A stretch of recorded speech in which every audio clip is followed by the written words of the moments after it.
ఇదేం విడ్డూరము కాదండి. కాల్ కేసీఆర్ గారు పాపం రెస్ట్ తీసుకుంటుంటే ఈ కవితక్క కేటీఆర్ కాదు ఆ నాన్నతోని కూతురు కొడుకు ఇద్దరు మాట్లాడరా ఏటో చూసారా. నిన్న అనవసరంగా ఈ మీడియా కాళ్ళు డబ్బులు అనవసరంగా పోస్తుంటారు. కానీ నేను కవితక్క ప్రెస్ మీట్ పెట్టింది దేవుడి చుట్టూ దెయ్యాలు ఉన్నాయి అంటారు అని అన్నది కదా.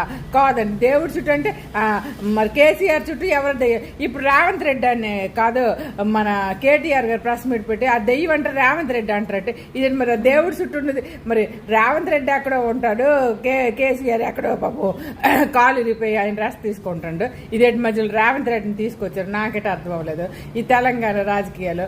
కాదు ఇంటి ఆ రావు రమేష్ అదేదో అంటారు కదా, బద్ధశత్రులు ఇంకెక్కడ లేరు, మన ఇంట్లోనే సెల్లుల రూపంలోనే తన కూతురు రూపంలో తిరుగుతుంటాడని అంటారు చూడండి. ఆ డైలాగ్ గుర్తొచ్చింది నాకు. కాదు మన జగనానికి శర్మిలక్కను కాదు ఇప్పుడు కేటీఆర్ గారికి మన కవిత అక్కను పరుగు తీసేస్తాను రేపు.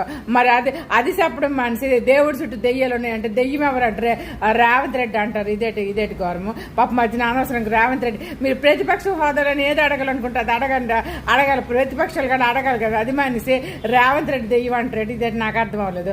కానీ మీకు ఎవరికైనా అర్థమైతే మీరు సమాధానం చెప్పండి మరి.